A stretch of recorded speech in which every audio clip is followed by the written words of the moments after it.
This week, I think it was 2 days ago, or 1 day ago, we all received one big surprise in the TCX group, right? So for all people who actually don't know that, Kevin was asking me to become a new admin for TCX. So people were asking, so I received a lot of DMs so far, how I reached out to Kevin. And actually what happened is I didn't reach out to him. He was texting me actually. So just that everyone knows so far. But nonetheless, I'm super grateful for this opportunity and for the whole family here. Before I become admin here, I was greatly supported in the main chat by a lot of people, and I really want to express thank you. Thank you for the support. Thank you being my family, and we would print in the future much, much more, guaranteed. So in less than 3 months, it's 222. And for the rest of the year, I will that's my goal, to make literally everyone here in TCX as good as possible to become a printer. That's my mission. I have a huge purpose as an admin. I want to increase the level of satisfaction here in TCX for everyone. And that's why I want to announce today that I grouped up with Ranzul and Nightmare Trades, and we discussed about live calls. That means we will do voice calls, or maybe also sharing our screens when we're doing trades. I'm not exactly confident when we will start doing this, but we will definitely doing this, because I think when we're doing this every single day live, everyone would benefit from this. All right, Ranzul, Nightmare Trades. Yeah, congrats on being admin. And so do you want to go first with this? I can share my charts. You can show yours. It's up to you. Awesome. Cool. Live VC would be great. If anyone can get that set up, that'd be incredible. I'm sorry. What did you say? If you can talk that over with Kevin and make that a thing, that'd be incredible. Yeah, I would talk to him. I would definitely talk to him and ask him for permission. And I think he would allow that. So we would do that, right? Nothing would change, because don't think I'm the new admin. Think just I'm a person who's serving for you, for the TCX group. I'm here to help. And if I'm not helping at all, then I shouldn't be the admin, right? It's just a role. So the purpose is more important. All right? Cool. So I just wanted to start off today, bring everyone on the same page. And basically what we should do today is I will go through some of our trades from this week, and we will do this group session, this type of group session, more often throughout the next weeks. So we will talk basically about the trades we took this week, and we will also clarify some questions that people have, right? So that everyone gets better. And if there was one person who had that question, there might be someone else who had that question also. Cool? All right. Good. Let's talk about SPY. And then I will also answer one question that someone had. Does everyone see my charts? Yep. Yep. Awesome. Yeah, we could see it. So basically what happened with SPY was we had a major correction of the SPY after several months of growth. And what we could see is every now and then we had a correction, right? Year before, then year, and here again. So corrections are really healthy, right? It's not a crash at all. And what we could see is last week, we made our way back up. That means we were in a downtrend, corrected, changed from a downtrend back up to an uptrend. And any uptrend is defined as a sequence of higher highs and higher lows, right? A higher high, higher low. And this is the new higher high. So with that in mind, I had the bias of call options. That means bullish sentiment. And we could see in the past before also, every time after correction, it's really getting quickly upwards again. And this is basically what's happening next, right? So you could actually, based on this theory right now, do swing calls with SPY or SPX. That means I could expect by the end of, let's say, in 2 weeks, we might be somewhere here again, definitely, right? At all-time high, definitely, and above. At the end in 2 weeks. So we were scalping on Friday SPY, and I really want to share with you guys what we did there. And let me change the charts here. So basically what happened is on Friday, I was seeing this chopping around, like SPY was really chopping around and forming a symmetrical triangle. And at around, that has to be 1 p.m. your time, so it was around 7 p.m. my time, I was seeing that we are coming to the end of this triangle where usually we would see a breakout. And this is what basically happened. So I tried to prepare everyone for the call options. That means when I saw this here, I was telling everyone to prepare the calls, right? So Friday calls, super cheap. Lotto Friday turned into Jackpot Friday, like Amazon, SPY, Tesla. So the option calls on themselves, they were really affordable. So everyone could size in here.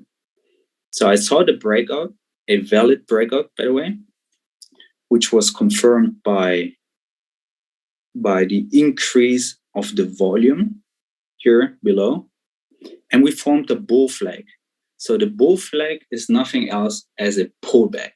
And we learned so far that any uptrend is a sequence of higher highs and higher lows. That means a trend followed by a pullback, trend followed by a pullback, and so on, right? So we are really profiting from riding any trend. Okay, really important. So don't trade pullbacks on itself or consolidations, right? We are trading the whole trend, and that's where we make the money. So basically what happens here is when I saw the first pullback, right? And the pullback is like characterized with a sequence of candles which have low volume. So this is one of the characteristics. When you check the volumes were low. Here, these two candles are super low, right? I knew, okay, that was a pullback. Here we are right now inside a pullback. I'm waiting for a confirmation before getting in. It's really sizing in. And then it ripped completely off. Here again, a pullback, right? Look at the volume, low volume, which indicates it is a valid pullback. So we should hold this one here and ride the trend. So what basically happens here at this point where I got out somewhere here was when I saw this little green candle here. And is everyone familiar with how candles works? Like candles and volume. Justin or Mario, can you check the chat for me? Because this is really important for me that everyone understands how candles do work and how price movements on general on the market are being created. Some people are saying no. No? Okay, cool. Some people say Doge. One person said Doji, somewhat. No. Yeah, go ahead and explain it. Yeah, just Doji. Is it a Doji or not a Doji on general? Like, how is it being created on the market? This is really important for me that everyone understands that.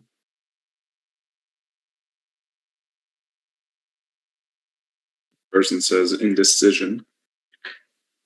Yeah, kind of. Let me share, because the good thing is I prepared something today. So I want to talk a little bit about candlesticks today so that everyone understands it. So basically what you can see here are the different types of candlesticks you could see, right? Like big body candlesticks, low body candlesticks, or sometimes also kind of dojis, then big, large red candlestick, or small red candlestick, or a red doji. But the question is always, how do they get created, right? The question is it, if this is a big green candle, does this mean that a lot of people were buying in? The answer is obviously no, right? Because this is a big beginner mistake, because the amount of people who bought in is defined also by the amount of transaction that has happened, right? And this is actually the definition of the volume, right? So when we look at our charts here below, you could see the volume. And the volume is defined as the amount of transactions. That's indicating for you if a lot of people were buying in or less people were buying in. The candlestick on itself has actually nothing to do with the amount of people who were bought in. The candlestick actually is like the change of the price of the candlestick, actually defined by the amount, that means the price someone was willing to pay to get the share.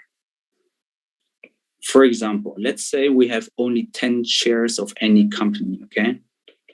And there was one guy who was ready. Let me really make an unrealistic example here so that everyone can understand that. Someone was like ready to pay $50 for a share that is right now valued at $10. That means the new average price of a share is one time $50, right? That one share that gets transacted was sold for $50. And by assuming that all the other 9 shares like remaining the same, and we average that out, let's check. I have my calculator next to me. Check, what is the new price? What is the new price? The new price is $14. So the new price is $14. Wait, how did you get 9? Like 9 is the remaining of the 10 shares that are available on the market. Okay. Right? Just thank you. We assume that this is just one transaction that is happening right now. But in real life, we have millions of transactions, right? A lot of transaction happening. But just that you understand the concept of how the price change or the candlestick is being formed. So this transaction alone is changing the price of the candlestick. And that's why we always have to check the candlestick with the volume together. That means, for example, if we have low volume, let's say it's just amount of 2, and we have here 400,000 transactions, okay? Really exaggerated.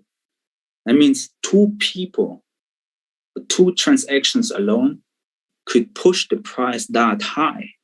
That means those people were willing to pay an excessive amount. Did everyone understood this? Really important to understand. But when we have a volume bar that is indicating a huge amount of transactions with a huge green candle, that means everyone, every single transaction, right? Everyone together, they have pushed the price higher. That means every single one was ready to push or to pay just a little amount more. For example, the ask price right now, so that they push the price a little bit higher just to get in. So the purpose of these people was just to get in. Okay. Did everyone understood this so far? Justin, can you check the chart for me? Yeah.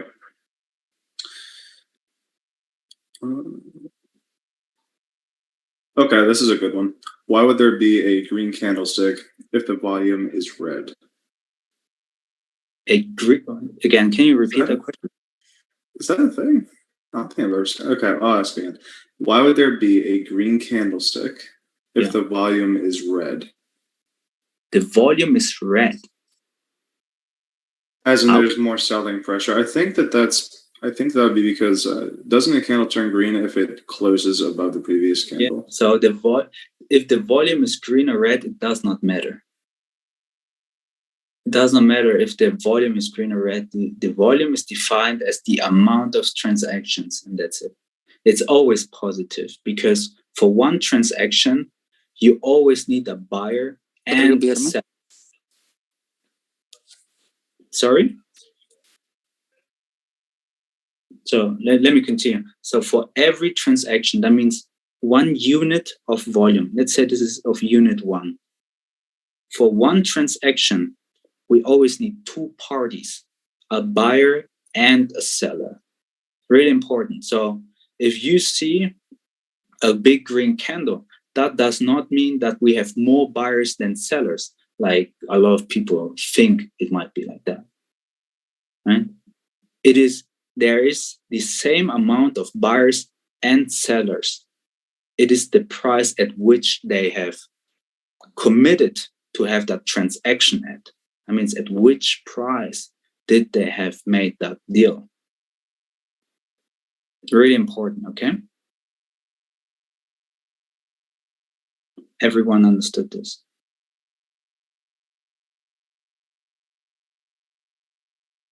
Justin, can you check the chat for me?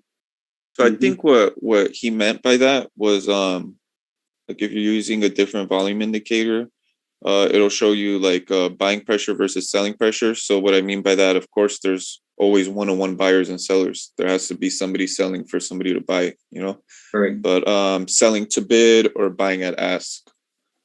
But I don't even think that's a thing. I'm looking through every chart like days back, and I don't see any bullish candles with a bunch of sellers to bid, you know. So I'm not sure. I don't see that. Maybe this helps. Let's say this is the open here, right? This is the open of any candlestick. What can happen is we have one transaction where someone was willing to pay the ask price because he urged to get in. On the other side, there's another participant who was urged to get out, and he was willing to pay a significantly lower price to get out. That means now the price difference is coming down here. Then there are 3 people who are willing to buy in, but not at a significant higher price. So 3 people here, right? And then at the end of that 1 hour, we have another 5 people who are urged to get in. So they pay a significant higher price. And then the candle closes.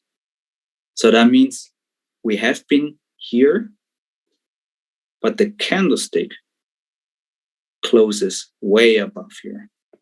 And that's how we get that green candle, but with a wick. Is that reasonable for everyone?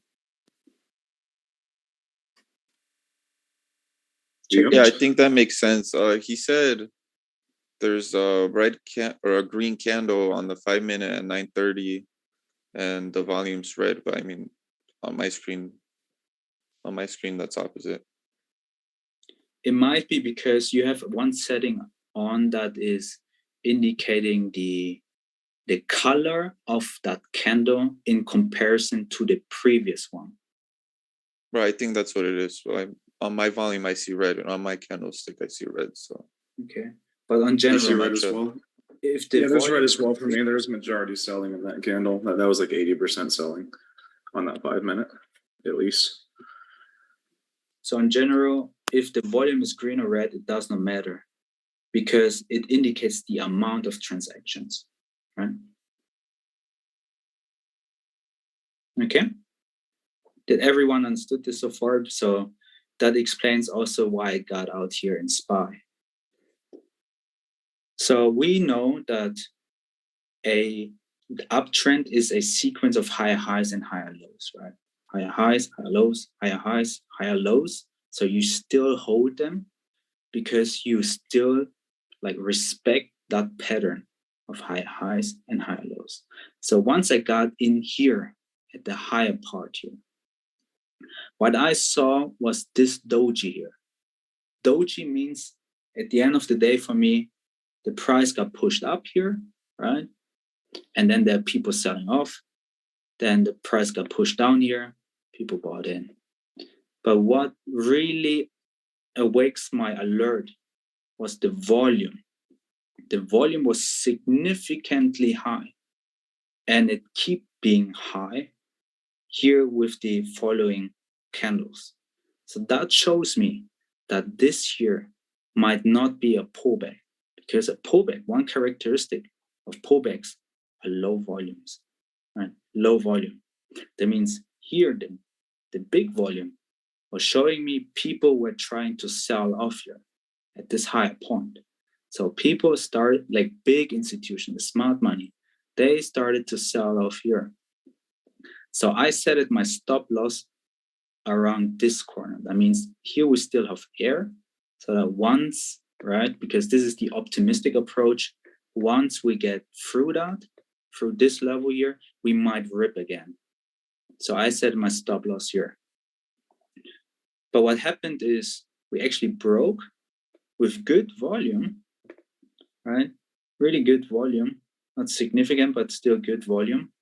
But what happened afterwards was it was a fake out. That means immediately sellers stepped in, right? Not that much, but still a lot. And that got sold out. So at this point here, I was selling off. And there was also one reason why I sold off here, because 5 minutes later, I had my Menti call. And that's why I sold off also. But here was my warning signal, and my stop loss was super tight at that point also. So that should answer the question that someone had, like, where do you set your stop loss and when would you get out? We have been here at a key level.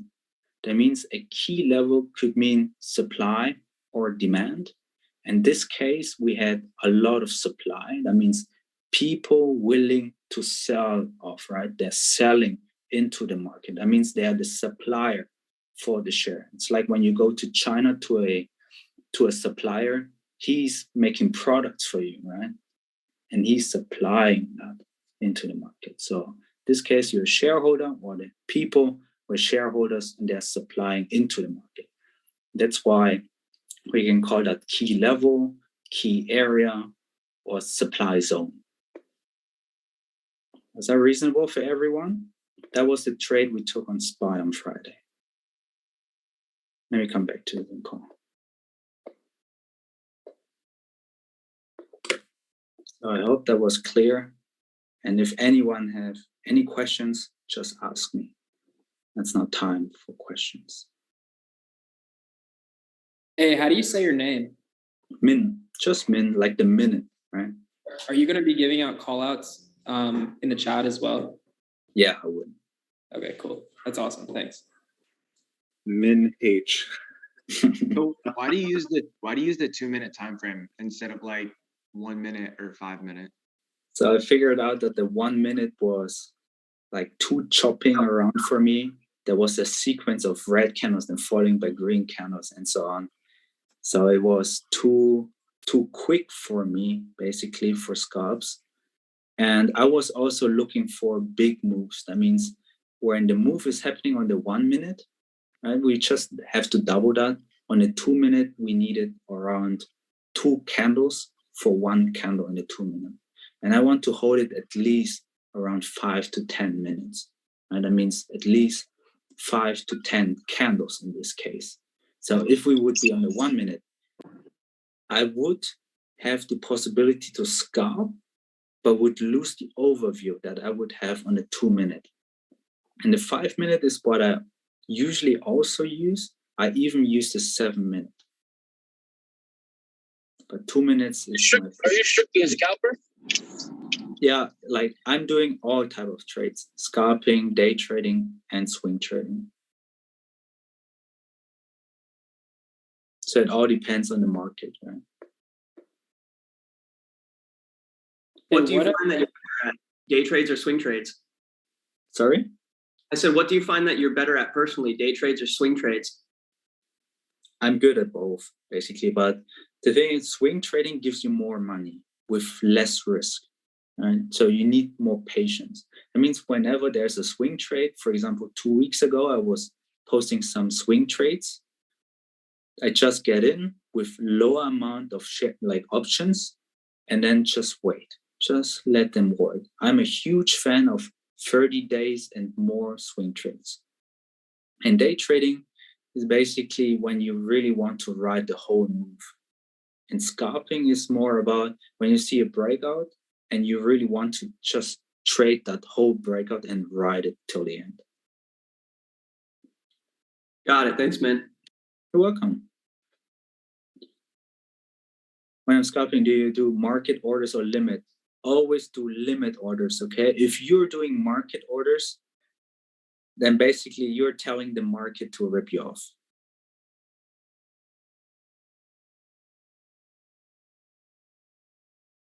Or you could just buy calls into a dump and sell them into a pump. That's how I get my fills. But I'm in and out. I have my stuff set up to be very, very, very quick. So market usually works for me. Hey, what trading platform do you guys recommend? Like the best, like for the quickest trades? I'm using Interactive Brokers. Interactive Broker? Thinkorswim and Lightspeed. Thinkorswim is great, but Lightspeed is definitely a better platform for fills. Yeah, I've been using Thinkorswim for like 3 years, but it seems kind of complicated compared to other UIs that I've seen. Lightspeed is a lot more complicated. Okay, all right. I was checking out Webull too, but I wasn't really sure. Thinkorswim over stay Webull. with TOS, yeah. Yeah, I was gonna say I've done Webull, and honestly, the fills are horrible. Absolutely fucking shit. Don't fucking do it. And I switched it to TOS, and I literally get filled instantly. So I would stick with that. All right, Joe. Thank you, guys. There was a question if we use the tape. Yes, I do use the tape, but I use it differently than other people would do. How do you use it? Yeah, can you show us? I'm on my iPad right now, and I think the tape is not work. But you guys would see it when we're doing the live calls. So. Oh, nice. I was gonna ask, like, I remember, I think it was like Friday. You said something about like, you're gonna enter like Facebook swings. Can you like elaborate as to why you think it's gonna go back up now? Did I say that? I swear, I think I recall you saying something about Facebook, like about it's at a point now. It was on Thursday. Oh, okay. Let me share my screen, but Facebook was actually a falling knife on Friday. It looks like a bear flag to me right now on the 4 hour. Let me check here. Facebook. Does everyone see my screen? Yep. Awesome. Cool. So what happened with Facebook was, I have here my key levels, so just ignore my key levels. What I saw with Facebook before was it was downtrending really hard, right? We're here on a 1 hour chart, and we had basically a huge downtrend. And what I thought would happen is we're finished now with this downtrend and reversing back up. And that's why I had in mind for calls. So what I saw was actually this sequence of higher highs and higher lows.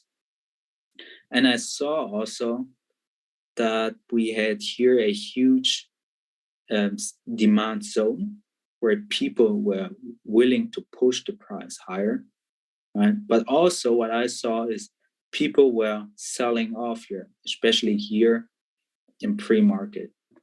So I was calling out to look for Facebook, but I was in a Menti call after that, and I was asking Nightmare Trades and Renzu to check that and maybe call it out once it breaks out.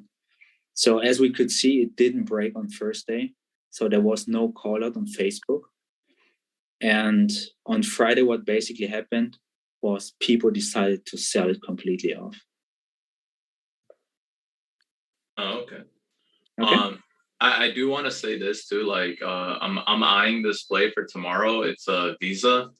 If you want to put it up, it looks freaking beautiful, bro. For to break this this range that it gets stuck in, which is between 230 and 231. So I'm looking for a break of 231, and then I would go into like a swing, like maybe 2 weeks out, for a potential risk to reward of like at least I want to say like 5 to 2, in my opinion. But yeah, like that one looks beautiful. It's sized up to ready to push, especially with the squeeze on the 4 hour, and the statistics already crossed, and now the EMA's just crossed as well. So yeah. The good thing is, what I can tell you is I have my eyes on financial stocks right now also. Oh, okay. So yeah, it's not just me then. Yeah, the reason for that is the tapering, the Federal Reserve tapering. Yeah. So does everyone know what the tapering is? Yeah, if you could explain what tapering is, because I've read in and out about it, but I don't have a full. I'm sure everyone else doesn't either, but I don't have a full understanding. Okay, tape reading is actually super easy. So before we talk about tapering, you guys should know about what the tools are that the Federal Reserve is having in order to push the economy or to reduce down, for example, inflation. So during COVID-19, what happened is there was a lot of lockdown, right? People were at home, stuck at home. There were a lot of people in the hospital and they were sick. So humans tend to less consume during those times. Because of the lockdown, companies couldn't work at their highest capacity. So the revenue weren't that high as they would be in normal cases. So what happened in general is the economy slowed down, and the Federal Reserve is actually a regulator in the market, so that they are increasing, in this case, from a slow economy to a normal or a little. What they did is they, for example, released stimulus checks, right? Everyone received in US money, which was great. Here in Germany, we didn't receive anything. And the other thing that they could do is basically buying bonds. So these bonds are kind of good, that is inverse correlated with the 10-year yield.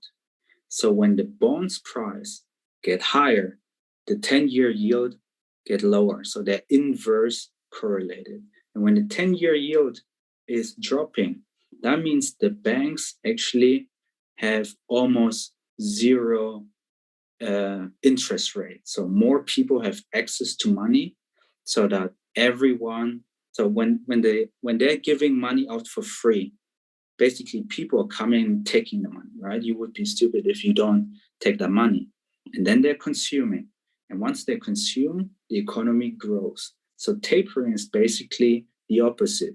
They start reducing down the amounts of bonds they are buying. That means the demand overall for bonds is reducing. That means the bond prices have to be reduced also, so that they meet demand. And that is, again, inverse correlated to the 10-year yield, which is increasing in value then. And 10-year yield, basically when it's increasing, why should the banks give out money for free when they can invest in a 10-year yield, right? Which is, for example, giving 3% per 10 years or so. So they have to increase the interest rates. Whenever anyone wants to borrow money now, they have to pay the interest rates, which should be higher than the 10-year yield. That means they earn money, right? Banks earn money from the interest rates. And that's basically Federal Reserve tapering. Did everyone understand this? Was a little bit quick, I'm sorry. So this tapering is going to happen for the next 12 months, right? Or next year? I heard that in November they're starting tapering. Yeah, I think it's November 6th, right? Or is it the 3rd? There's that meeting, the FOMC. I think so. So tapering, yes, tapering means higher interest rates. That means banking earns money.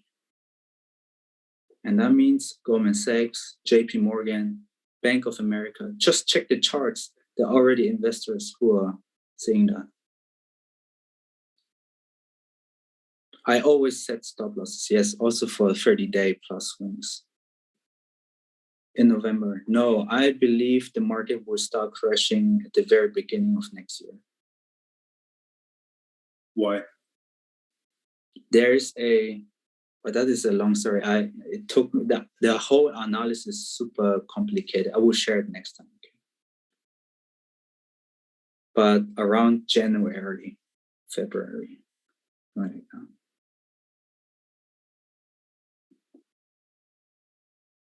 During stock market crash. Yeah, during stock market crash, sit on cash or go with recession-proof stocks.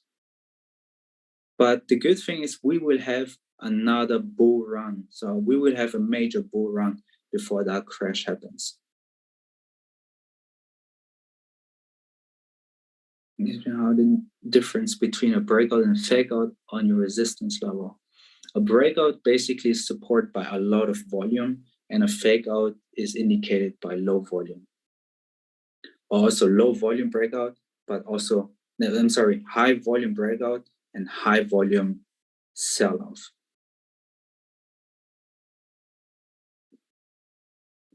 Tech market get affected during tapering. I think so, yes. So tapering means less access to money, I'm sorry, there's someone who should mute himself. Okay, I'm sorry.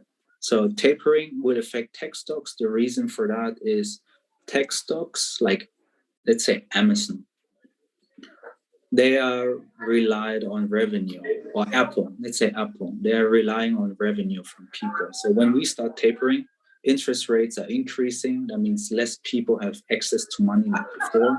That means they can't like enjoy with that money like the same amount like before, and that's why tech stocks get affected.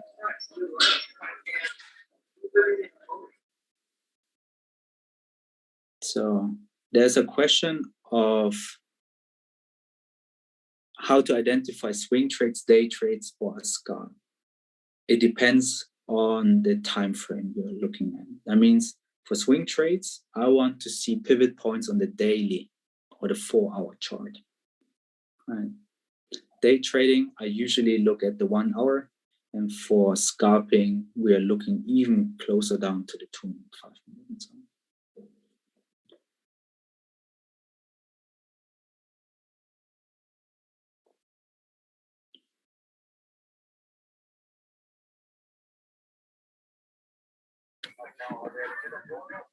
Can you do like a live voice chat sometime for scalping?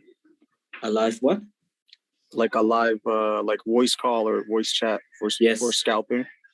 Yes, not always, but like whenever you're comfortable with it. We will literally do it every day, I think. Awesome, thank you. But I don't know when we would start doing this. So that's still in discussion.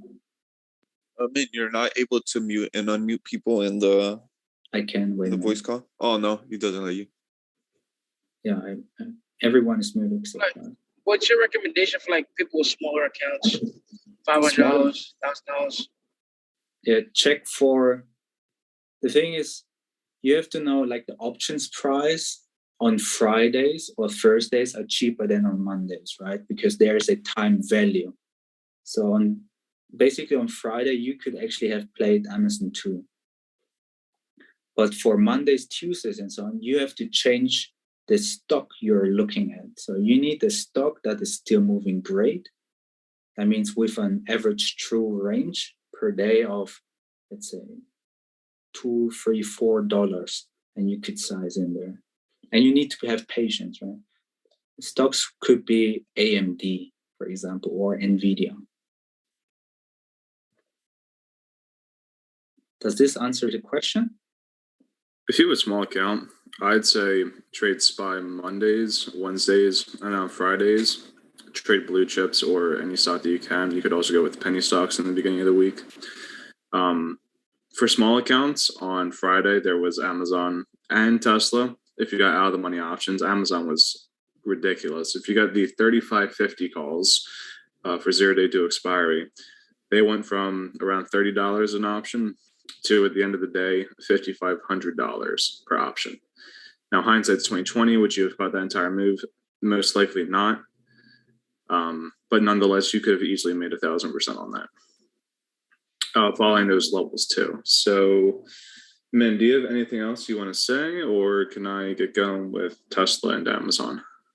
Give me 1 second. I'm reading the questions. There are quite a lot of questions I didn't answer.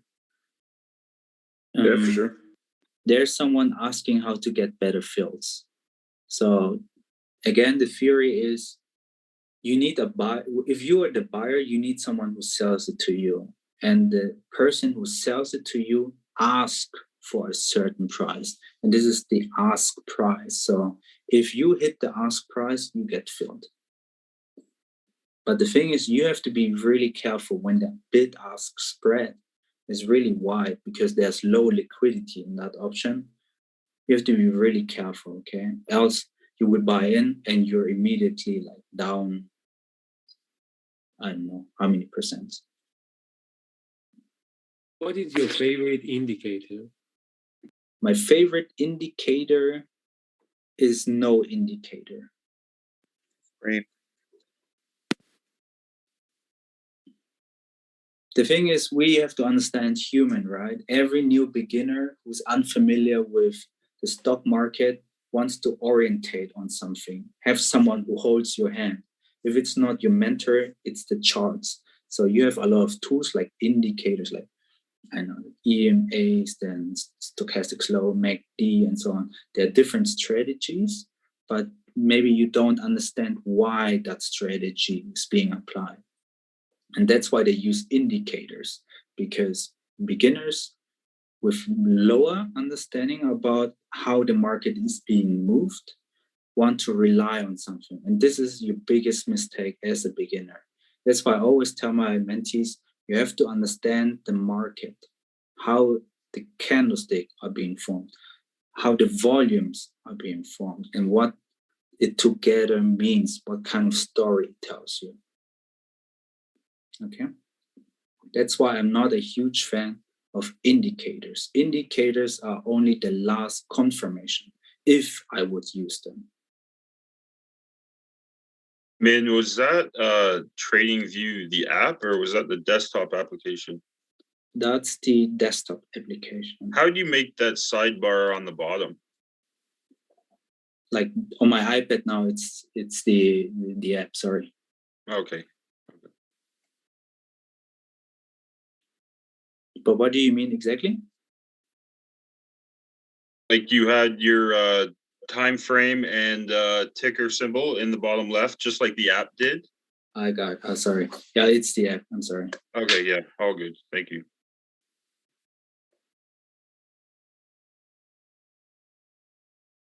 Okay, your question. Let's see. I'm sorry.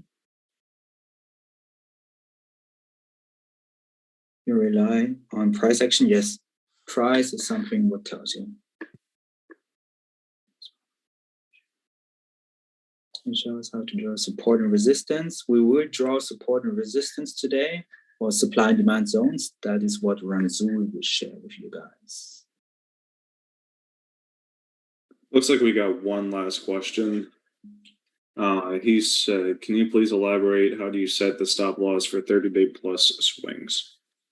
Yeah, for like on general, let's talk about on general how to set stop losses, right? So basically, before you enter any trade, you have a hypothesis.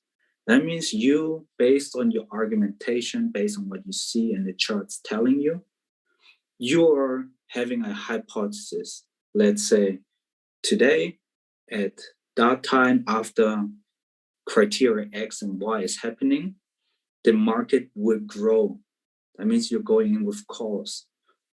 So at that point where you would enter, you also need to save yourself. That means, what if my hypothesis is wrong? So you have to figure out at which point your hypothesis is wrong. And that's where you set your stop loss. So this is very subjective, and you have to really rely on your strategy. Is that reasonable?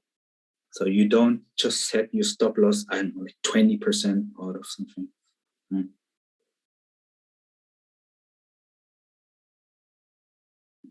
What is my why? Could you see that again, please? For the stop loss? The stop loss is set it at a point where your hypothesis that you have for your trade is being invalidated.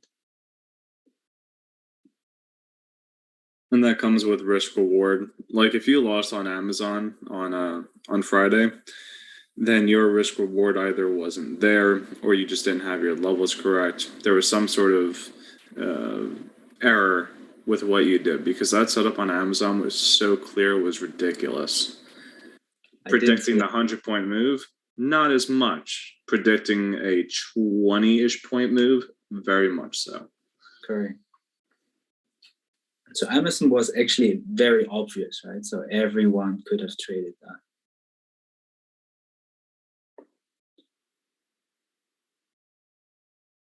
But regarding the live trades, can you hear?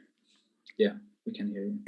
In the live trades, are they available for everyone, or just? Okay, all right, thanks.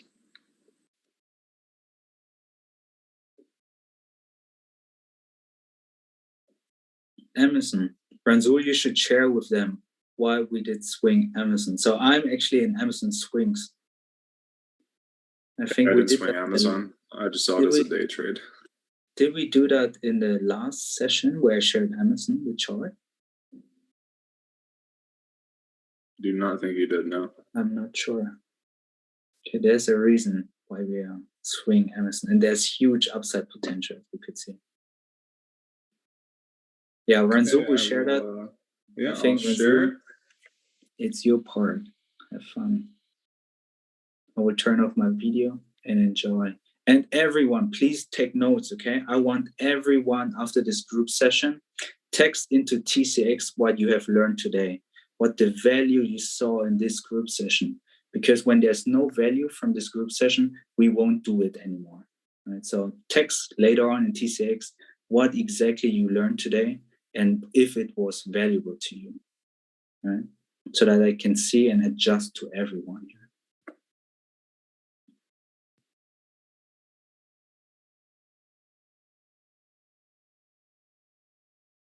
Okay. All right. Well, here we go. So here's Amazon. Now, first things first is supply and demand. Marking these zones is key to understand market context. If you're trading without supply and demand, you might be making a trade that doesn't make complete sense or doesn't have multiple confirmations. I will share DKNG because this is one that I will definitely be keeping my eye on. And something that could be a prime example as to why supply and demand isn't always the be-all, end-all. Now, for drawing demand, you want to draw it at the bottom of areas where there is a buying imbalance. So if you see my mouse right here, we can see on all these charts right here, on these candles, these met up multiple times, and they bounce out of these levels. So this right here is from 31.72 to 32.16. It's a pretty big level. I didn't draw out price levels specifically for this. If I were to do that, we could draw one right here because this meets up with multiple candles. If you can see this, I don't know if the quality is that great, but you can see that it lines up to this area multiple times. So now looking at this area, you can look at this in the future and say this is an area they could definitely bounce off of. It's demand, and this is a key level. Now, if I just saw it hit demand and took a trade out of here, this is a big ass zone. If you buy right here and you don't sell till it goes below this level, GG well played. You probably just lost at least half your money, if not more, on that option. And that's where reading the tape comes in. That's why I really don't like swinging much. Now, the key area that I was looking at was this one. Now, it bounced out of this area multiple times. Mainly right here is what I was looking at. And we can see it bounce out of these areas right here, which is from 32.72 to 33.11. So once again, a decent sized zone, but one that we can manage, especially with how fast Amazon moves. Now, when looking at this on the 4-hour, we saw something pretty incredible. We bounced out of demand. This was a really good trade if you saw this or took it. I didn't. I normally don't trade Amazon. I might in the future, though. Now, there's something here that we see that is that's very bullish. It's in demand, and we also see a cup and handle. which is right here. You see the cup, and then you see the handle right here. And it was also in demand. This is also, you could consider this, I think, a dragonfly doji. I really wouldn't have went by that much other than closed above the 3306 level, which was a key level that I marked on here. So predicting a move from right about here to right here was pretty reasonable. Having a trade from there to there, that was not an unreasonable trade. And especially on OPEX or option expiration, this contracts ran almost 1,000% with that move, at least. And maybe 500%, I'm not sure. But they ran a lot, and that was basically a guaranteed move. And that's where reading the tape comes in handy. Unfortunately, I don't have that set up. I need to contact Dust Trader so that I could have the replay mode. And that takes time to do, and I didn't know that that was even a thing.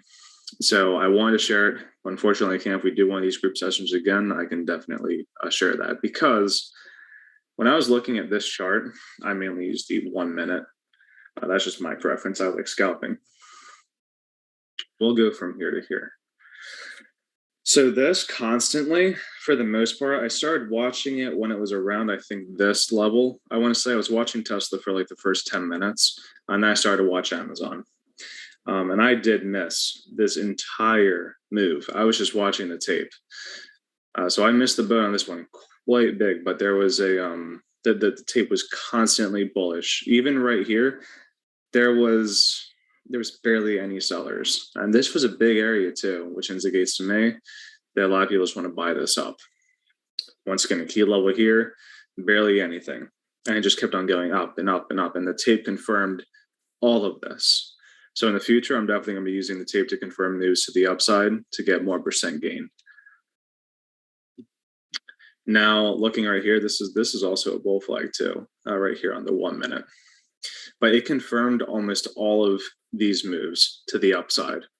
And then towards the end of the day, right here as well, this top area is now acting as demand. And these were pre-drawn. I did not draw this out on Friday. I did not draw this out when this happened. This was pre-drawn.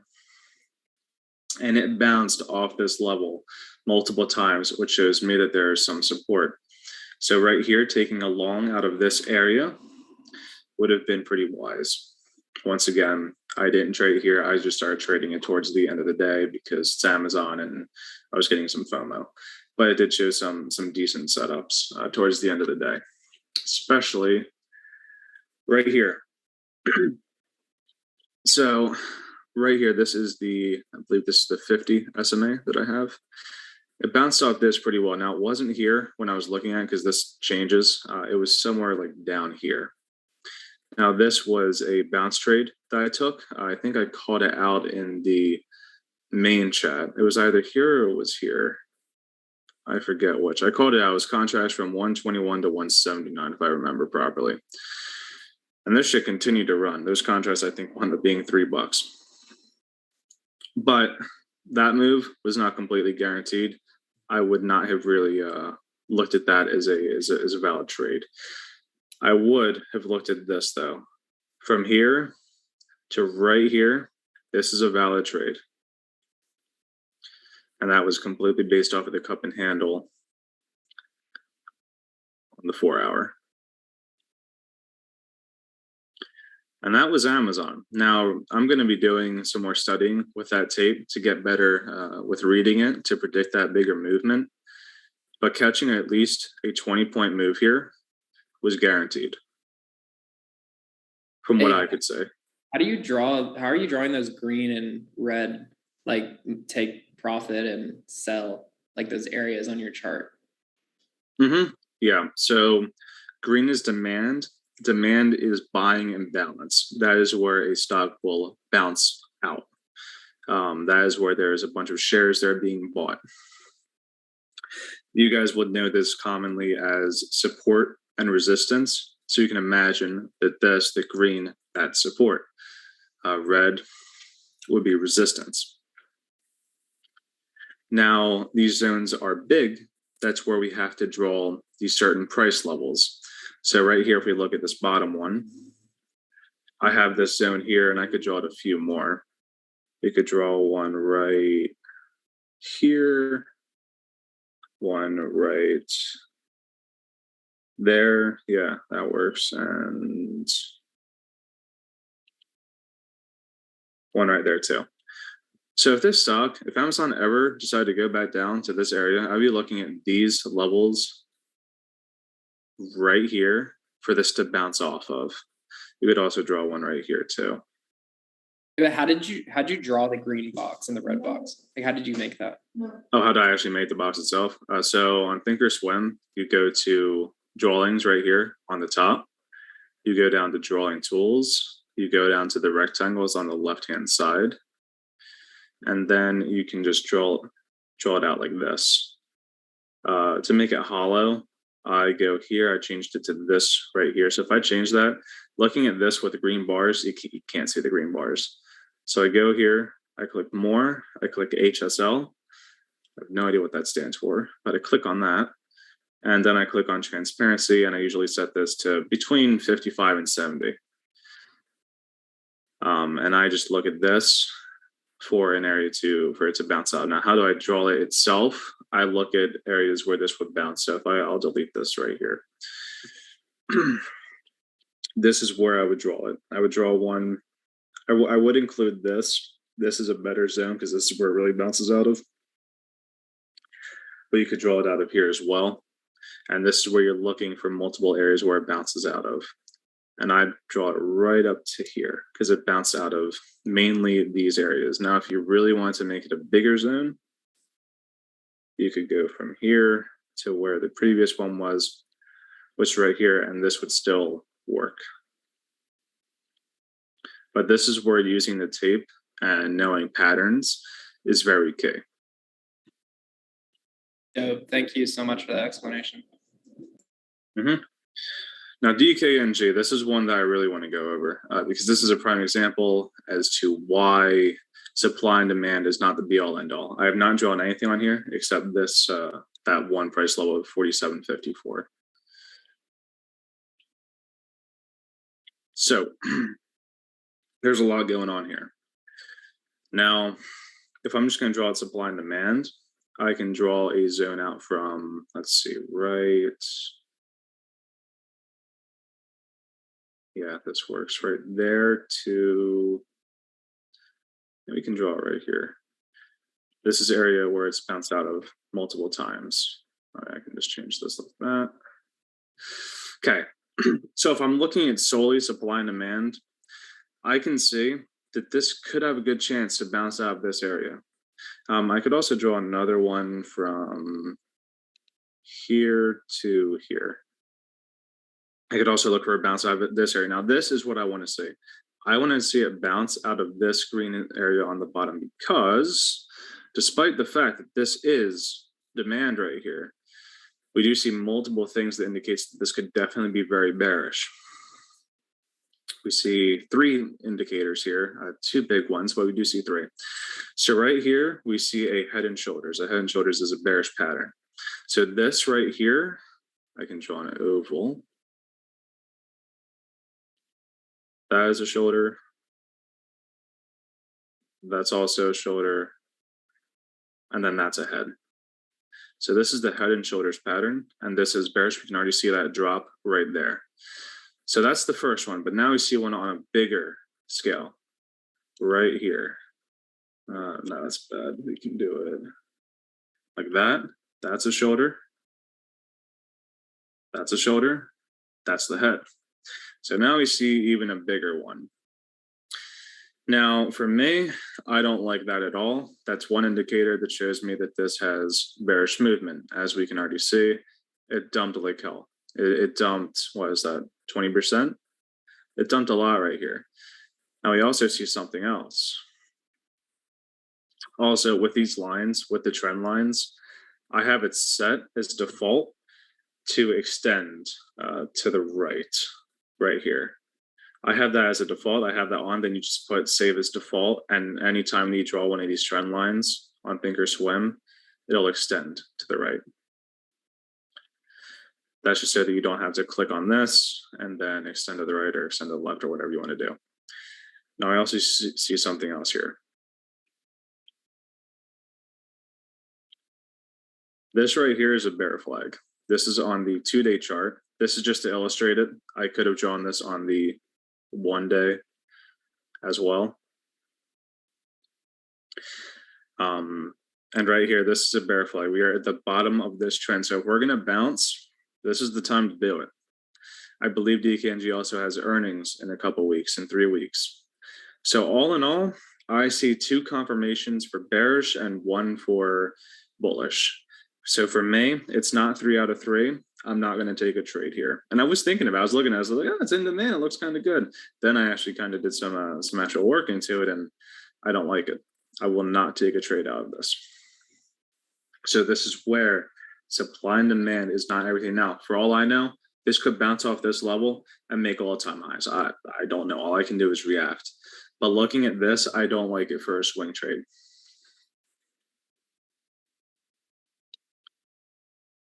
And also, if I wanted to scout this, I would draw out price levels, and we can go over that right here. So price levels is areas where the stock meets with candles multiple times. So right here, we could draw one right there. We could draw one right here.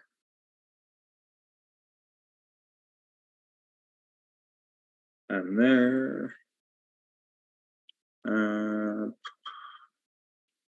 And that works too. And here. So if I was looking to take a trade out of this, I'd be looking at these areas. I'd be looking at this bear flag to potentially take a trade out of this, or a push up to maybe this level. If it could break this and didn't have much resistance, then I'd be looking at the top of this. And if we broke that, then I'd be looking at the SMAs. And that's just to provide support and resistance.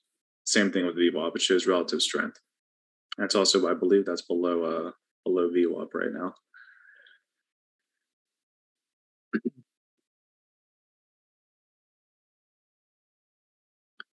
So that's with DKNG. I would personally, for me, I'm not going to take a swing trade out of here. I don't see many confirmations for it to be bullish. I do see some to be bearish, but the risk reward, it's already dumped quite a bit. I just don't really think the risk reward is there unless you have a large account and you want to play a bit of a lotto play. That being said, I do think this is a good dip buy for shares, but I would not swing short-term options with this.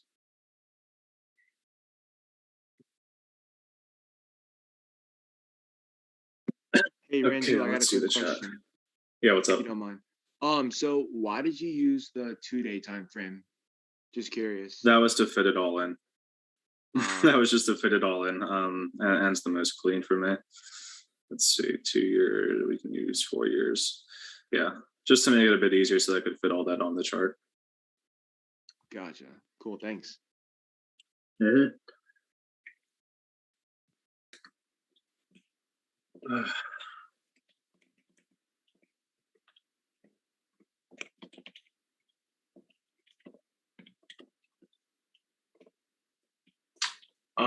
I just got a quick question. Yep. Yeah, so when you guys are looking for patterns and stuff, because I know Kevin's huge on pattern recognition, and so am I. I'm just always having a problem figuring out what time frame to look for patterns for, and I think that falls back on to what type of trade I'm willing to take. Am I right? Correct. So I just want to have a rule of thumb for myself, and maybe you guys can help with that. So if I want to scalp, I want to look at the 1 hour, correct? It to scalp? Huh? To scalp, I mean, for me, I usually use the 1 hour, 4 hour, and daily to draw zones and then scalp off of those levels. And I use the 1 minute for that. And then for when you guys are planning to do swings, you guys are going off the daily and the 4 hour, right? Usually. Okay. All right. That's kind of just I'm just trying to get that type of understanding. Do you understand the reason why we do that? Well, yeah, it's a larger time frame, so you can see the bigger picture. And I'm kind of the same way. Indicates what? What does that also indicate?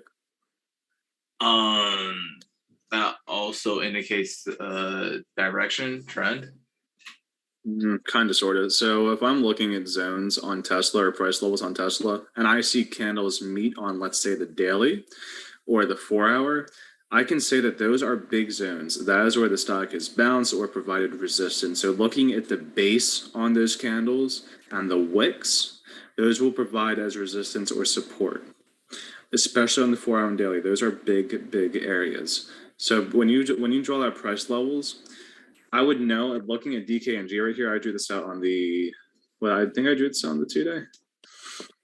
I can know that these areas are fairly big. Looking at the, I think I drew this out on the daily. I can see that these zones are pretty big. And like right here, especially this, the 50 zone, this is right next to 50. 50 is a big level. And right now it's below that. Now, if I were to draw these on the 1 minute, this is going to be fun. There we go.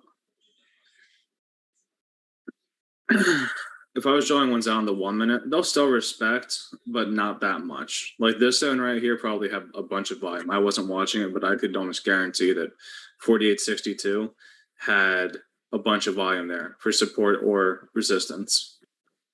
Drawing this out on the 1 minute, I could draw a zone like right there, and it might line up with 2-3 candles, but it's not that it shouldn't act as that much support or resistance. So when you're looking on bigger time frames, they're more guaranteed, they're bigger. And that's why I go off of when scalping, because I like getting in a position and getting out really quickly. I don't like being in a position for more than 10 minutes, usually. And seeing those big areas, that provides the biggest bounce or downtrend. Okay. Yeah, I really hate watching the 1 minute. It makes me anxious, and on top of that as well, like it fakes me out way too many times. I've seen all my plays I've been correct on, and then I look at the 1 minute and I'm like, oh, it's starting to go down. I'll sell for a small loss, and then I'll come back 2 hours later. I'll be up like $800. Like it's retarded. That's where market context does come into play, being able to read the tape to predict movements. There's definitely a bit to that. I'm not 100%. I do have good accuracy, but I'm far from 100%. If I was 100%, I'd be a billionaire by now. Right, of course, yeah. With no risk management, you know. Tesla was another one, and it looks like some people want me to go over that. So do you actually, we'll go back to DKNG real quick.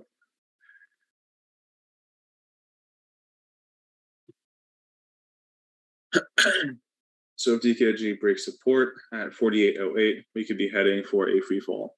Looking at this bear flag, yeah, I'd say be careful with it. Despite the fact that this is a bear flag, it does have some support down here, down to the 47. I'd look at 47. Mainly look at the 47.25 area. Look at that zone, and that's where we could see more of a free fall. That being said, I don't really like trading breakouts that much. If I was going to be taking a bear flag setup, I'd have probably got in up here. I don't really know because I wasn't looking at this intraday, so I really just wouldn't know. But if I was going to be entering a bearish trade, I'd have entered up here. Down here, for me, it's just it could be a shit entry. I would not like to enter down here at all.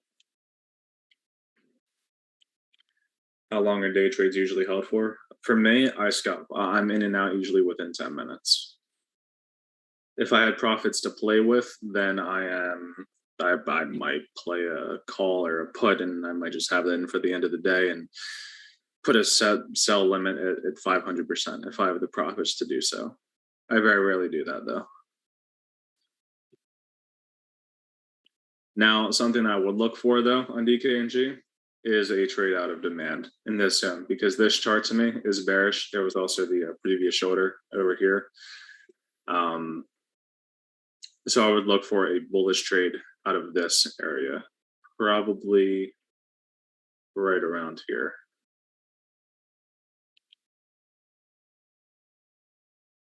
Somewhere on this level, or maybe just as a scalp trade. I'd have to say, depends on market context. And they also have earnings in a couple of weeks. So all in all, I don't like this setup for any trade or any position.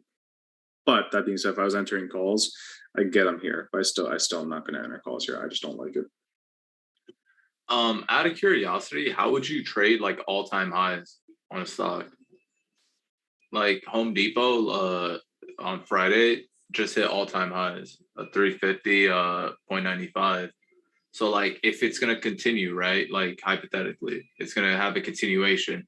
How would you trade that? Would you go off ATR, like just the average range rate moves it, like to predict the next price target? I've never really traded all-time highs before.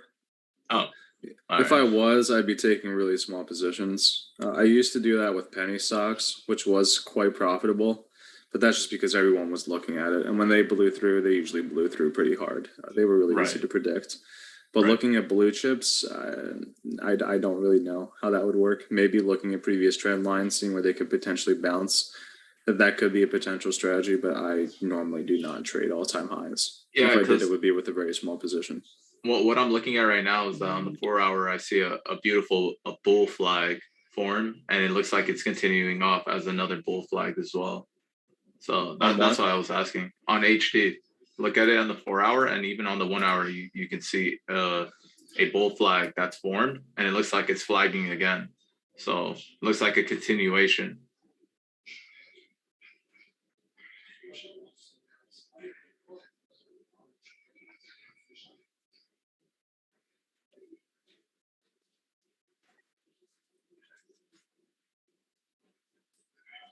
I'll have to look at it a bit more in depth.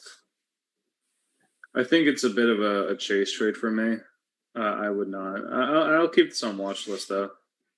I'm curious to see how that pans out.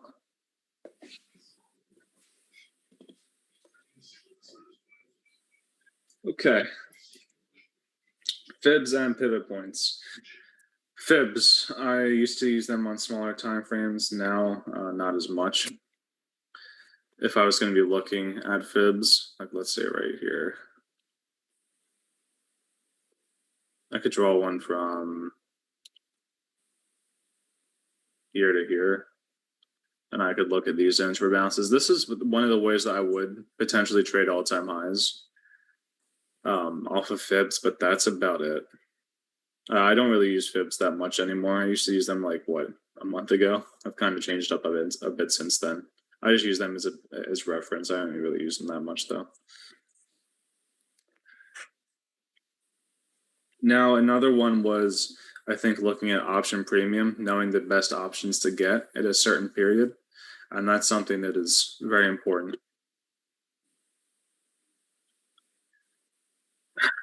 What the hell is that? Why is there a red line there? Okay.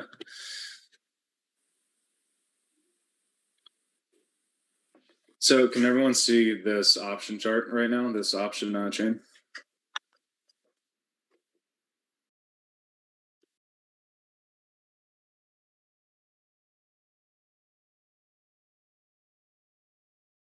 Okay, good.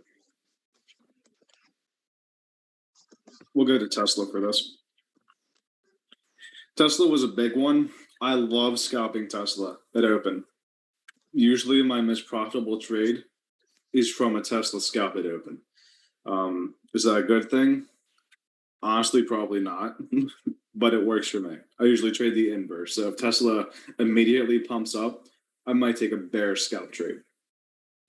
Vice versa. Depends on the trend. On Friday, I traded calls. Now, something to look at when buying an option is looking at implied volatility. So we have the Greeks here. Now, here's implied volatility on the left. There is delta right here, gamma, theta, vega. Don't really worry about the open interest or volume. Now, with implied volatility, I usually trade at the money options. Lots of the time, when you look at options, I don't really have an example right now. This at the money option might be 45, and then it slowly increases. So if I want to get out of the money one and Tesla just ran, that out of the money, I might not make as much profit if this is like 60, 70%, especially when looking at Vega. Let's say that this was 70% right here. Looking at this Vega, for every percent move down that implied volatility goes, I'd be losing $32 per contract. That's big. Now, if we were to look at this, that's more than delta. So if we went at the money, this option would go from 70% to maybe 45%. I'd have lost any potential gains most likely from implied volatility. That's called IV crush. That's why you usually don't trade options before earnings. I know that Kevin, he made like what, $1 million from puts the day before they were at the money options. But implied volatility, if you do not see a big move, you will get screwed. Implied volatility is everything, and that's in direct correlation with Vega. Now, usually this doesn't matter for day trading or scalping, especially scalping. It usually does not have that much of a risk. It doesn't pose that much of a risk. But if you're swinging, implied volatility is something to definitely keep in mind. Now, for what options to get, I normally always get at the money, sometimes in the money. I usually never get out of the money unless I'm kind of just doing like a lotto ticket. Like on Amazon, I got out of the money options. And I quickly traded those for a quick profit. That got like 2 strikes out of the money. And that's just because it's a quick in and out play, and that implied volatility was not going to screw me that much. And I wasn't holding that position for more than a couple minutes. I think I held that position for maybe 2 minutes, if that. And it was a quick, like what, 60%, 50%? So when looking at options, when trading options, you mainly want to get at the money that usually pose the least risk, at least from my experience and at least from what I've seen. So I normally always get at the money or in the money. Out of the money is more or less a lotto ticket and shouldn't be a position that's taken completely seriously most of the time. What are the Greeks? Oh, geez, don't trade options until you learn what the Greeks are. So delta is how much the option will move with one move in the underlying, with a $1 move in the underlying stock. So if I'm looking at Tesla right here, what in the absolute, what is this? What is that, bro?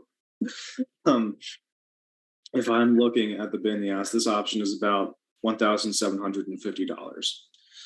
So for each move up the Tesla goes, this will go up $50, which is roughly that's 1/17th, was it like 6%? Not that much, but 4%. Yeah, about 4%. The red line is still enjoying on the screen. Damn, that's crazy. So now looking at gamma, this is how much the option, this is how much the delta will be increased for each $1 move in the stock. So if Tesla goes from 749 to 750, this option will now have 51 delta. If the gamma is at 0.1 again, for the next $1 move, that goes from 750 to 751, then this will go from 51 to 52, so on and so forth. They'll just keep on going up and up and up and up and up. Now, looking at Theta, Theta is the biggest thing to look at, especially when swing trading. Swing trading from a Thursday to a Friday with 0 day to expiry options is very stupid usually. You're betting on a huge move just to break even. So Theta is something to look at when swinging. If I'm looking at this option right now and I bought this at close, this option will automatically lose $189 in value at open tomorrow. The only way that I make this back is if Tesla goes up around $3, $3.50 tomorrow before open to break even on this contract. Now, looking at really far out of the money ones, Theta is non-existent. These options, what is that? 200, that's $25,000 per contract, and this is losing $14 a day. Theta is non-existent, but also this movement, you're betting on a huge move just to make a little bit of money. That's further out expiration. And then, as I said, Vega is in direct correlation with implied volatility. There's a video by TD Ameritrade to understand the Greeks a bit better. Just look up Understanding the Greeks by TD Ameritrade. They explain it really well in like 5 minutes.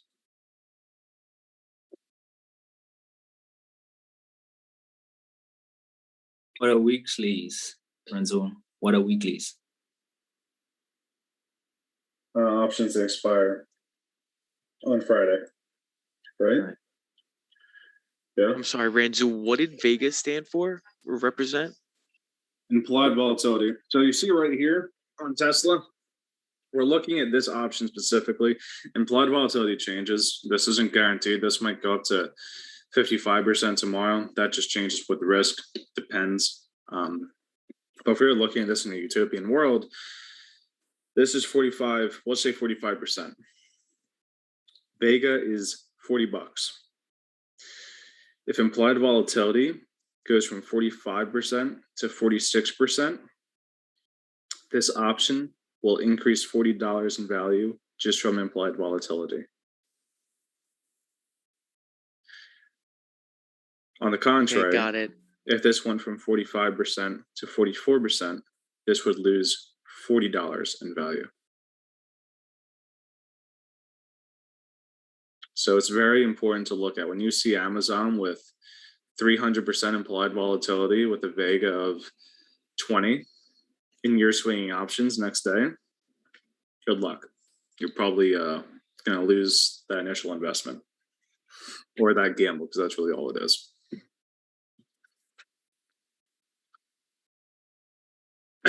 When scalping, what is your confirmation for entering trades when a level is broken? If a level is broken, I usually don't trade it. Usually. Yeah, sometimes I trade bear flags in demand. It really just depends on the situation, but it's usually with small size. Hey, sorry, I kind of didn't get the whole thing, but the implied volatility, if it's a higher percentage of volatility, what does that mean again? So let's say that Amazon has earnings tomorrow, or we'll just say Tuesday. We look at the options tomorrow, the implied volatility will increase because it's a risk event. That's why whenever there's the FOMC with the Fed tapering on, I think it's November 3rd or 6th, I don't know the exact date. Whenever that happens, look at the S&P 500 options, and you'll see that increase for the options that are expiring that week. You'll see that increase by a significant amount. They might be 70, 80%. Okay, but how is IV determined? Like they might be 70, 80%, but these Tesla calls that we're looking at, that, what is that, 850, is that 45% implied volatility? How did they get to that determination? Is that a stupid question? No, basically goes back to what I just said. It's if there's a risk event. Implied volatility is in correlation with the risk. That's what's called there's the VXX and VIX. That's the volatility index. Okay, gotcha. You don't really need to worry about that much when looking at Tesla or Boeing or Amazon. You really only need to worry about that when looking at SPY, and that's going to take a bit to explain. That's going to be an entire session on its own to really explain how all that works. But looking at Tesla, if we see earnings or some sort of potential risk event, like they're presenting something, whatever that might be, that implied volatility will rise. It just shows a risk event. And once that risk event has passed, that implied volatility will go down. That's what's called IV crush.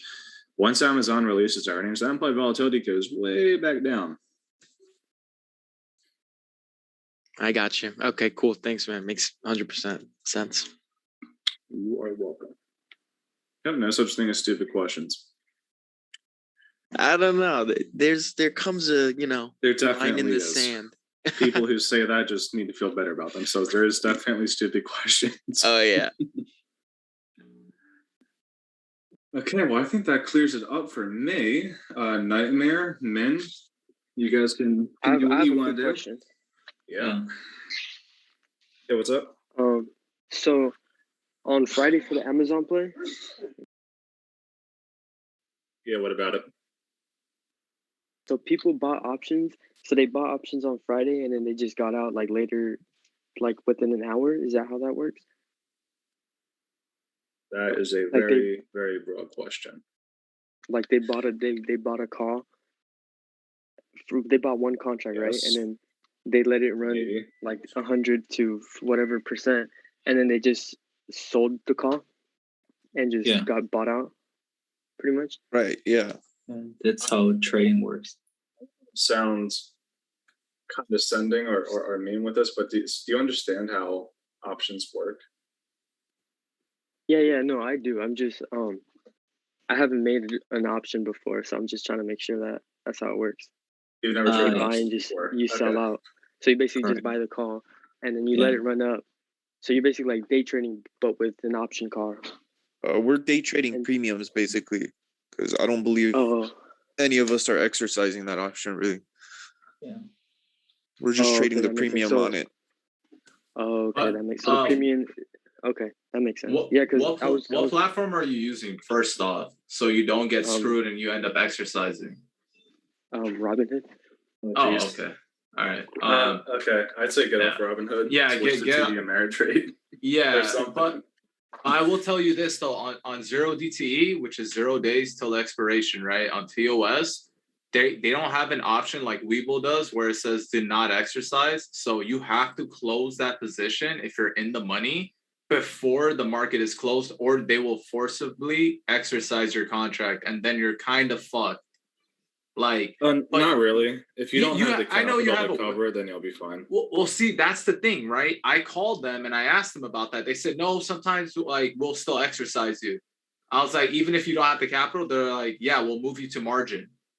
I was like, what the fuck? Like, Really? I was like, that's yes, Robinhood? bro. No. TOS. Because Really? I had a contract that was in the money, right? That I wrote until expiration. I was like, oh shit, I forgot to close it. So I called them to have them close it for me. They're like, oh, good thing you called, because we would have exercised you and we would have moved you to margin, and then basically that shit's fucked up, bro. Like, just know, be careful on 0DTEs and make sure you close out your contracts. But yeah. I did not know they did that. Yeah. When you mean close out your contract, do you mean like sell? Yeah, sell before market close. Like, but if you're out the money and your contract's worthless, you're fine. But if you're in the money, that's why I'm saying, like, make sure you sell before close. And if you're having trouble getting filled or whatever, just call them, and then they'll probably like do something or like let their team know not to exercise you. So yeah, I barely found that out like last week, and I was like, oh shit, holy yeah. Did no one else know about that? I thought that whenever that happened, if you had a cash account and you your option expired in the money, I thought that they just exercised that contract really without your money, and you were still credited the difference when they exercised that option. You lost the premium, but you still were credited the amount between the difference when the shares were bought and sold. Now that is possibly what they meant, but the way the guy told me was that like they would exercise it and move you to margin, because that's the only way they can exercise it, right? Because if you don't have the funds, the margin thing. I do not know about the margin thing. That's what I heard, and I was like, okay, like I'm not trying to get margin called. Fuck that. Like, because what if they do that, right? And then aftermarket it tanks, right? Just a bit, even just a little bit. Now you owe the money. Bye.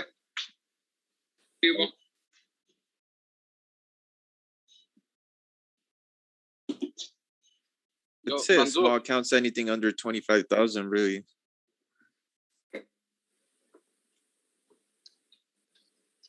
Hey, I had a question, man. Yeah. So I have been trading with TCX and I love the call outs. But one problem that I have been consistently facing is trading the open. And basically at the open, the call outs usually hit. But when I get in the price, because it's too volatile, I don't get in at the perfect price that I like. And I like to keep strict stop losses. And usually like it hits before it runs. So how can I avoid that? And like, how can I go about that? Leave it more room to breathe. I would say either stay away from trading right at open. Okay. Those if you're are not pretty tough experienced, do times. not do that. Yeah, those I normally, there's a lot of times you'll miss out on stuff, but I'd rather miss out than, because sometimes it breaks out and then it'll shoot right back down. It's just a huge fake out, you know. So unless everything else lines up with that stock and you really are, you know, convinced that, let's say it's bearish or bullish on your calls or puts, I stay away at least on scalps. I don't try to scalp right at open. If you don't know how to read the tape, do not scalp it open. It's a coin toss. It's a gamble. Don't do it. I only do it because I can read the tape and I'm looking at certain levels. Yeah, so I just say it's better just to miss out and not beat yourself up over missing out on certain stuff than just take losing trades and losing trades back to trading back. the open is highly risky. So if you're not experienced, I wouldn't recommend to do that. But my strategy, for example, for the morning scalp, it usually works 80% of all the time. So that's why I always do the morning scalps, right? But it's quick in, quick out. And I'm thinking about not calling that out anymore because you have to be really quick there. Yeah, you got to be fast, precise, and then I personally always go really light in the mornings. Like maybe the first 15 minutes, 20 minutes, I go very, very light.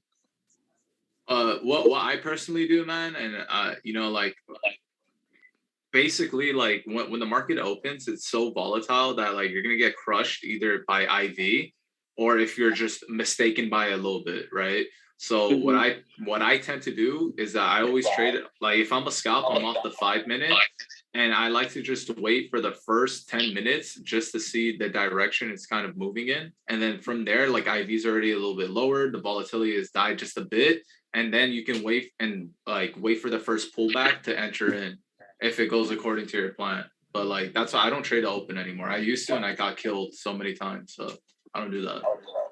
Okay, makes sense. My next question was about to be like, how long do you guys think we should wait for trading at the open? But I guess like around 10 to 15 minutes waiting for the IVs to come down and just generally seeing the direction of the market should be reasonable. Wait for a guaranteed setup. If you put in $1,000 and get 20% on 2 trades in a day, that's $400, and that's more than most people in America make in a single day. Just remember that. You don't need much to make a decent amount with options. So risk management and looking at your levels. You don't need much. I want to make more than that, so I'm very risk averse. If I went from 1 to 10 with risk, I'm definitely a 10. But I'm still not betting my entire account. I did that before. Don't do it anymore. Don't bet your entire account on an open position or even on any position. Okay. If you don't be greedy. That's the thing. Don't be greedy. If you have one setup that is giving you a risk to reward of, let's say, 5 to 1 or so, and you're sizing incorrectly, with that one trade, you're doing so well that you don't need to do like 3 or 4 or 5 trades per day, right? True. And not just that, look at risk management. Like you look at guys like Mahir, right? I don't know how much he made on Amazon on Friday. Let's just say he made $1 million. I guarantee he probably only put in 400, 500,000. He's worth at least $20 million, right? That 500,000 is not that much to him. Correct. It's still a decent amount, don't get me wrong. But to him, it's not that much. Now, someone with a 500K account trying to turn 500K into $1 million in a single day, now they're betting a lot. Especially for them, that's probably a lot of money. So don't be trying to make the same amount as other people are making when you have an account that's 50 times smaller or 100 times smaller.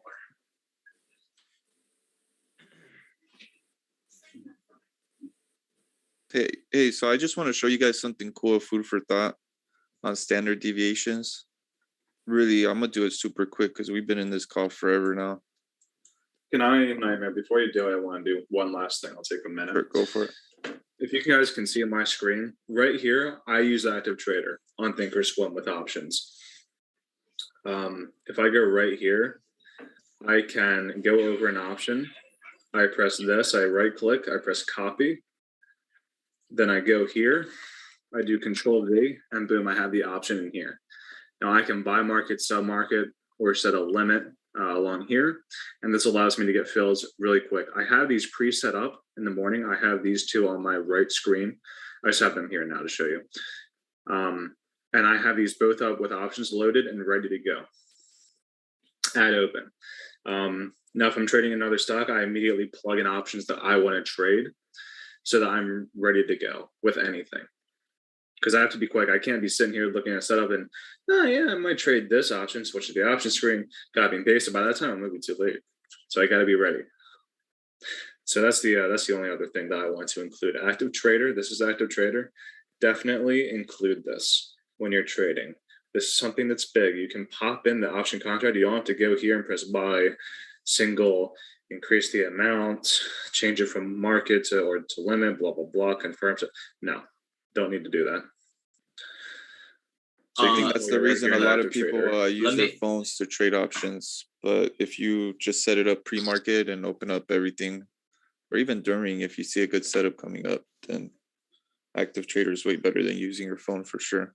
Hey, Razul, I actually have something a little bit faster for you because this is similar to the way I trade options as well on TOS. I make a watch list, I label it options, and I just send the contracts on pre-market to that options list, and I have that connected to my active trader. So I could just click on the option, sends it to it right away. I click buy and send, and then I can do that multiple times to different contracts. I don't know if you ever tried doing that. Huh? Lightspeed does that. I didn't know that Thinkorswim does that. Okay. Yeah. So like create a watch list, just label it options, right? And then you can right click, like you can do this right now. Go to one of your options contract, right click it. And then let me see. Okay, it will say add to watch list. You see that? And then pick which watch list you want. And then you can add it there. Pop up. Yep, Yo. exactly. Yeah, you're welcome. I got you. Oh my god, yo, Dude. you're crazy.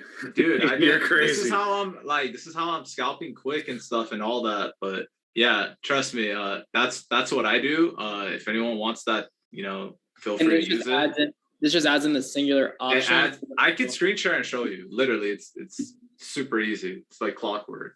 But it adds in that singular option at strike. Like let's just say strike 50. That's it. Not the actual. Okay. Can you do it again?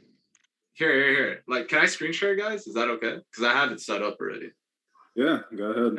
If you guys don't mind. This. There we go. You can't start sharing while others. Oh, okay. All right. Which one am I looking at? All right. Share. Make this quick though, because 9 minutes to talk. It's fast. Don't worry about it. You guys see this, right? I have the options chain right here. Can you guys see that? Yeah. All right. Keep eye on this box right here. Okay. Right click, add options. It's right there. So now I have this box connected. So when I go to active trader, which is right here, I'll just click on this and I'm already here, ready to buy. That's it. So it's super fast, super easy. So yeah, that's it. Thank you very much for that. That's really nice to know. Yeah, no worries. It's a cool tip. All right, Nightmare, standard deviations. All right, let's see. Did you guys see it? You guys can see my screen? Yep. All right, cool. So here I just reset the chart completely. So these are standard deviation channels right here. Not a lot of people use them, but they work pretty well. I used to use them on reversals, which I don't really trade so much now that my account's grown. I used to do that with shares just because you could catch great moves, but now I try to just be in trend, catch breakouts. Anyways, so the studies are you could add 2 channels, you could add 3 or 4. I think 4 is a little overkill. I normally keep 3 just because the charts look weird with 4. So you would add standard deviation channel close 3.0, 2.0, 1.0, and then you'll color them according. So anyways, you would come here every morning. These do move every day, very, very slightly. So like Monday, this might be off a penny, so they don't move too often, but you would come here and just mark them off every morning. We can mark off the 200 SMA too. We'll change that to purple. And then we'll go to 4-hour, mark off the closest ones again.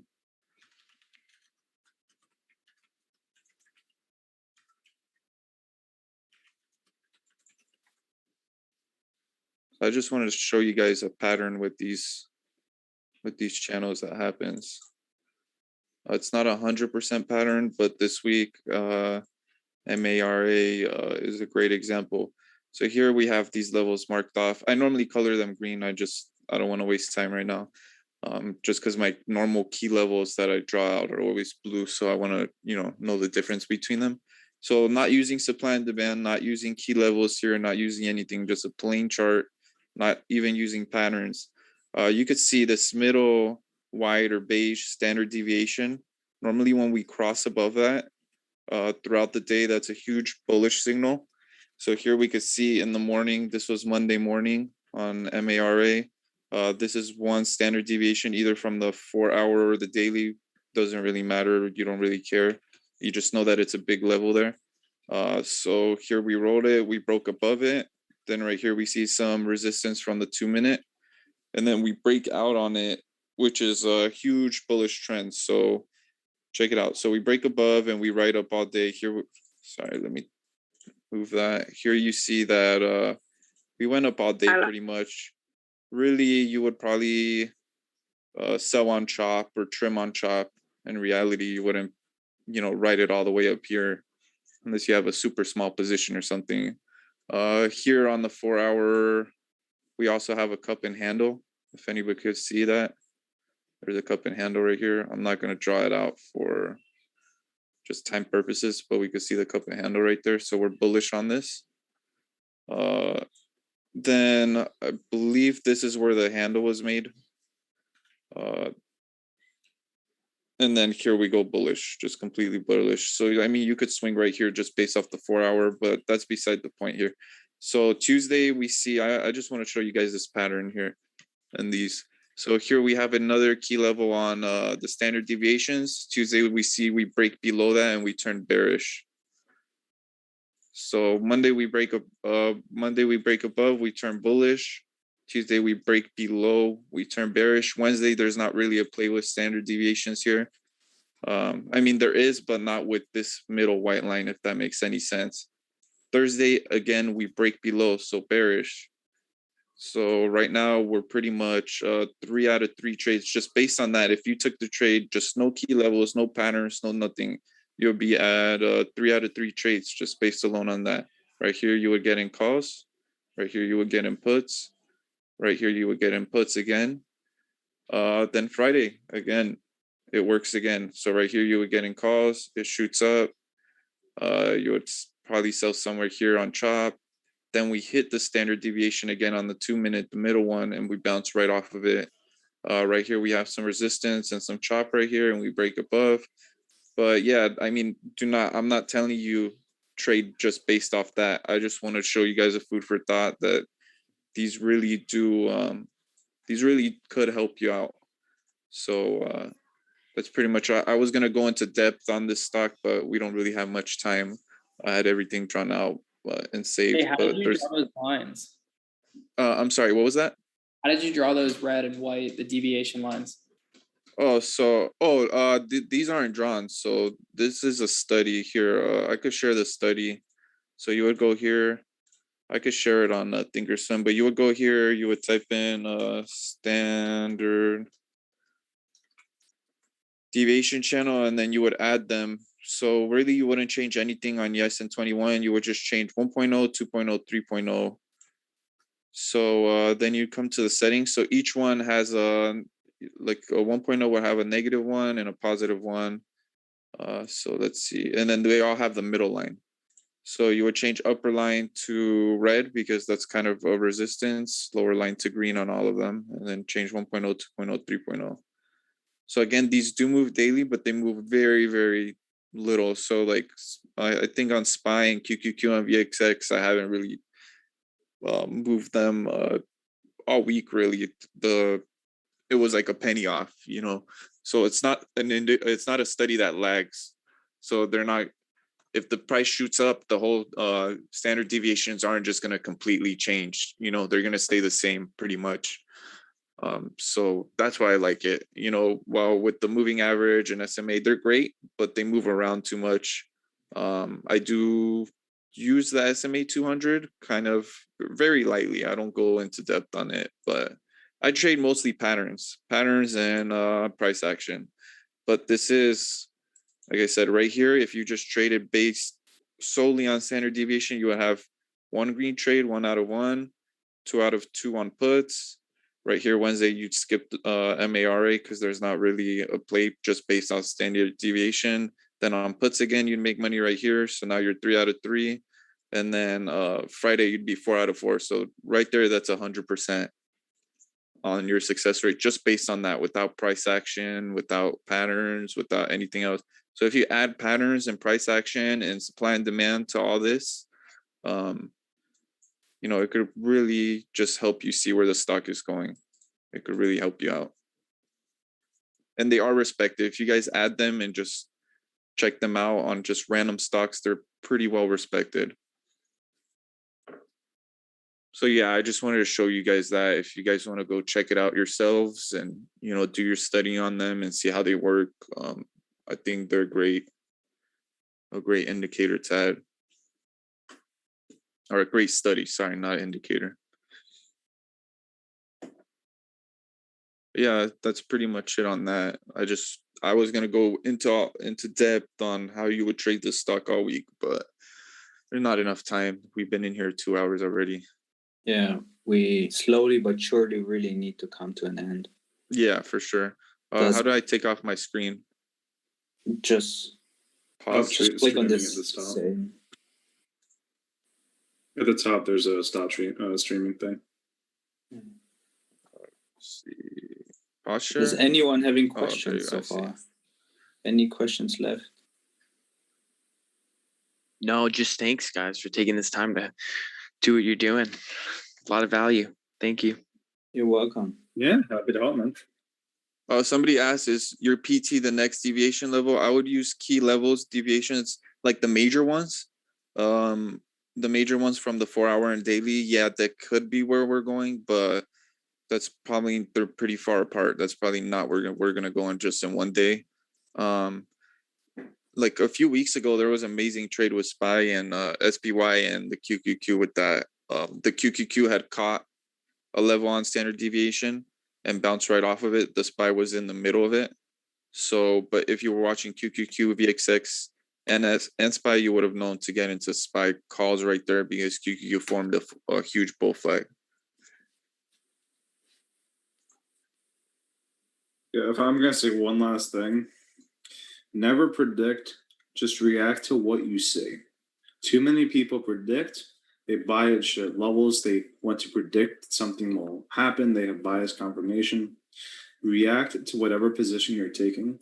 Do not predict. You will lose. You might win, but it's not a good thing to do. Do not predict. Hey, Razul, real quick, just so, because I know you liked what I showed you, just make sure that your active trader and your options watch list is linked together. That's how it works. So when you press it, it will go to it. You get me?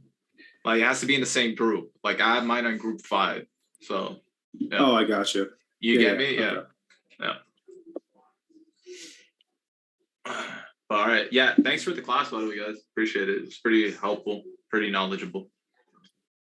You are welcome.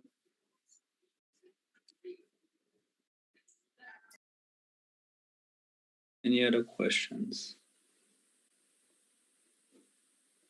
Else? Man, you need some sleep, bro. I'm sure it's late as hell in yeah, it's in 10 p.m. right now. Yeah.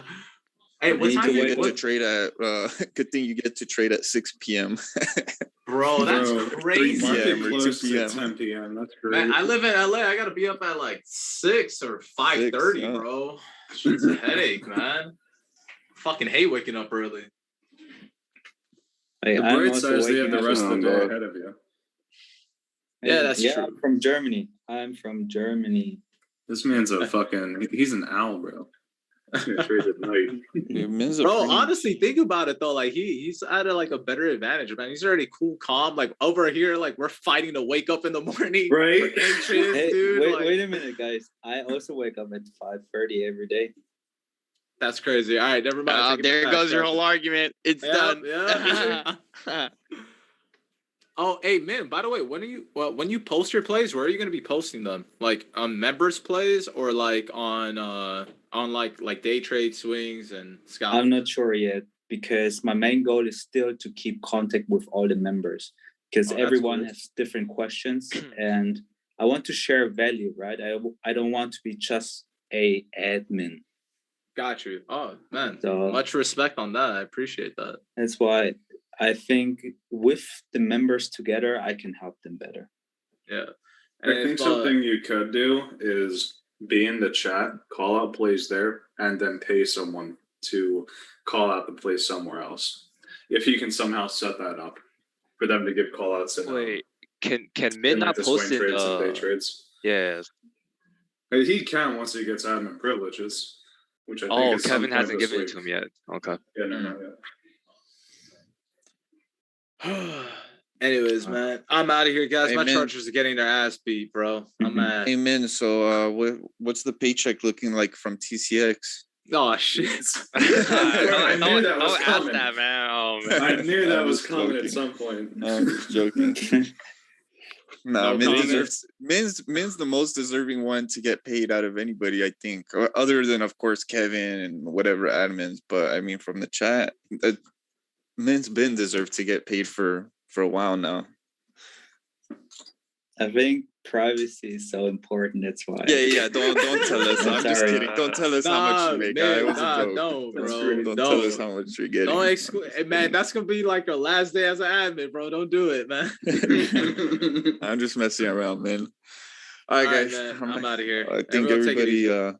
All right. Don't forget to text in the TCX main chat or somewhere else what you have learned today, because I need to see that you have gained value. If I don't see that, we won't do it in the future anymore. Got you. All right. Really important. Awesome. Else, I will close this now. Have a good day, and I'm going to sleep now. Yep. All right, See man. you guys. Good night, Have a man. good See one. you all tomorrow. Thank you, man. Thank you. Welcome. Bye-bye. Bye. Thank you. Peace.